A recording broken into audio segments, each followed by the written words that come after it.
Hi viewers, screen మీద ఉన్నవి మీరు చూడాల్సిన ప్లేసెస్ ఇన్ బాసరా. ఈ వీడియోలో అసలు బాసర దేవాలయం ఎలా నిర్మించబడింది, దానికి కారణం ఎవరు, అక్కడ చూడాల్సిన ప్లేసెస్ ఏంటి అండ్ అక్షరాభ్యాసం ఎక్కడ చేపిస్తారు అనేది ఈ వీడియోలో చూద్దాం విత్ డ్రోన్ షాట్స్. మేము హైదరాబాద్ నుంచి స్టార్ట్ అవుతున్నాం via Kamareddy. Total 206 kilometres and 3 toll gates ఉన్నాయి. అప్ అండ్ డౌన్ ఒకే రోజు వెళ్ళి వస్తే మీకు 405 రూపీస్ దాకా పడుతుంది. ఓవరాల్ వెళ్తే సపరేట్ డిస్టెన్స్. ఇది మీకు బాసర ఎంటర్ అయ్యేటప్పుడు కనబడే గోదావరి బ్రిడ్జ్. ఇక్కడ నుండి రైట్ తీసుకుంటే స్నానఘట్టం వస్తుంది. స్పెషల్ డేస్లో పబ్లిక్ ఎక్కువ ఉంటారు కాబట్టి ఈ రోడ్ చివరి వరకు మెట్లుంటాయి. మీరు ఎక్కడైనా దిగి స్నానాలు చేయొచ్చు. ఇప్పుడు డ్రోన్ వ్యూలో బాసర్ని చూద్దాం ఎంత అందంగా ఉంటుందో.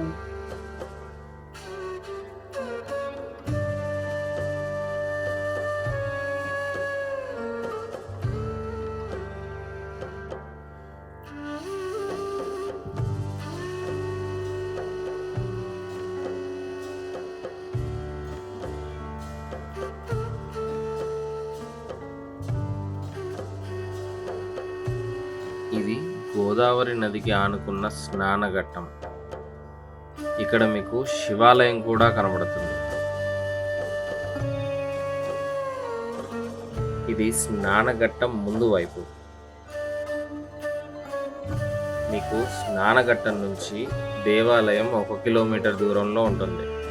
మేము వసంత పంచమి రోజు వచ్చాం కాబట్టి రద్దీ ఎక్కువ ఉన్నందువలన మాకు పార్కింగ్ ఇక్కడే దొరికింది. మీరు ఇంకా ముందు దాకా కూడా వెళ్ళొచ్చు.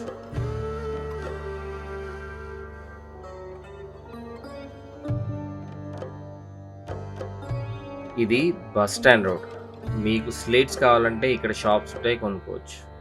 మరొకటి దర్శనానికి దారి. ఇంకోటి ఎగ్జిట్ అని రాశాను కదా, దర్శనం తర్వాత మీరు అదే ఎగ్జిట్లోంచి వెళ్ళి బయటికి రావాలి. ఇక్కడ కనబడే టెంట్ నుంచే లైన్ స్టార్ట్ అవుతుంది. మీకు లైన్లో కూడా అక్షరాభ్యాసంకి కావాల్సిన సామాన్లన్నీ దొరుకుతాయి.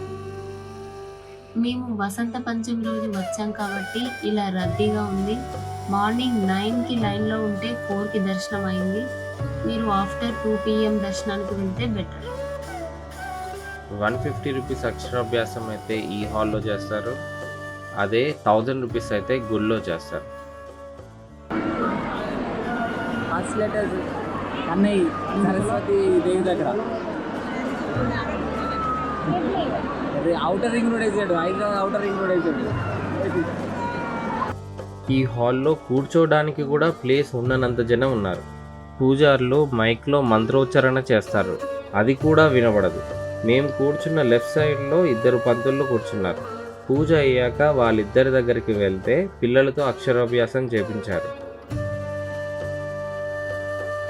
పూజ చేసే పద్ధతి: స్లేట్ తీసుకొని స్లేట్ మీద ఒక దండ పెట్టాలి. మధ్యలో బియ్యం పెట్టి స్పీకర్లో వినబడే మంత్రాలు చెప్తూ పూలు, కుంకుమ, పసుపు వేస్తూ ఉండాలి. పూజ మొత్తం అయ్యాక పిల్లల్ని ఆ స్లేట్తో పాటు పూజారి దగ్గరికి తీసుకెళ్ళాలి.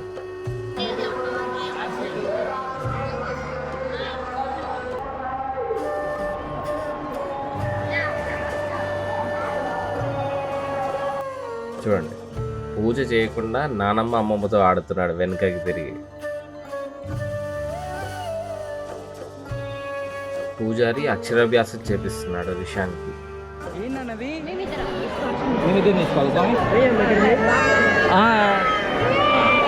అయిపోయింది అయిపోయింది అయిపోయింది అయిపోయింది అయిపోయింది అయిపోయింది అని అయిపోయింది అయిపోయింది అయిపోయిందా దాదా దాదా. అరే అది ప్లేట్ తీసుకోరా, ప్లేట్.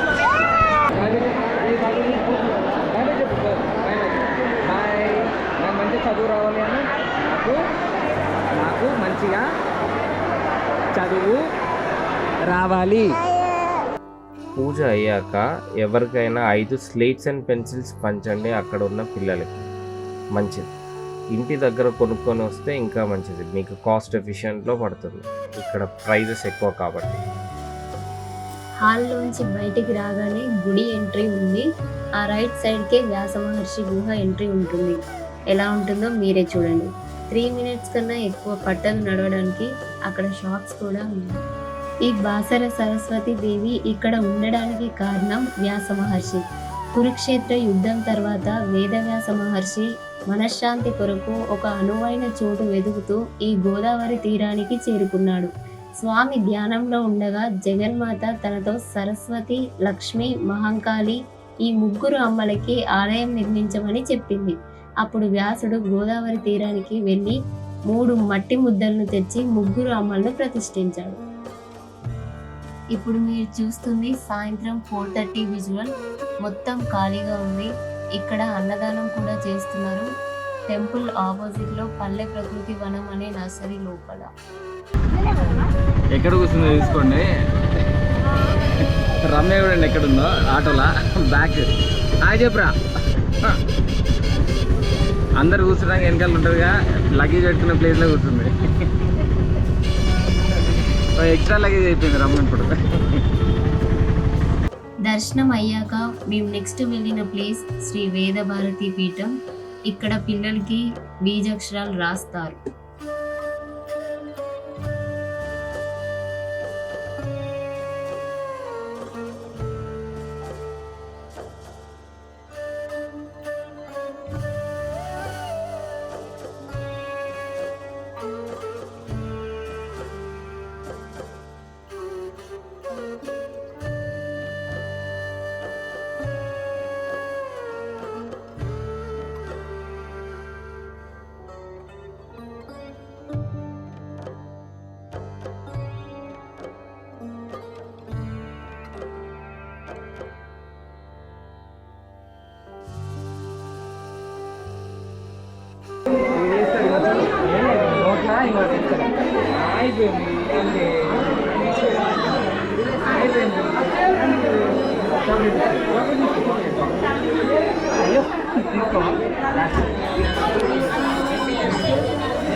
బీజాక్షరాలు రాయడం అయిపోయింది.